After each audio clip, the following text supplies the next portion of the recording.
সব সম্পর্কের শেষ হয় না কথায়, কিছু সম্পর্ক শেষ হয় নীরবতায়। আর ঠিক সেই নীরবতার মধ্যেই আজ ভেঙে পড়েছেন সন্দীপ্তা সিন। একসময় রাহুল অরুণোদয় ব্যানার্জির সঙ্গে তার জুটি ছিল দর্শকদের কাছে ভীষণ প্রিয়। তুমি আসবে বলেতে তাদের রসায়ন এতটাই বাস্তব লেগেছিল যে অনেকে ভাবতেন এই সম্পর্ক হয়তো পর্দার বাইরেও সত্যি। কিন্তু সময়ের সঙ্গে সেই পথ আলাদা হয়ে যায়, বন্ধুত্বে আসে দূরত্ব, তৈরি হয় অভিমান।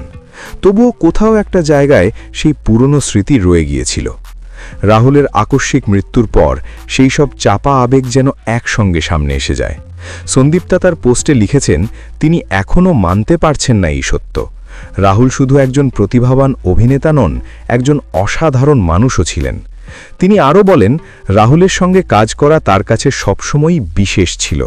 এই একটি শব্দই যেন বোঝায় তাদের সম্পর্কটা ঠিক কতটা গভীর ছিল।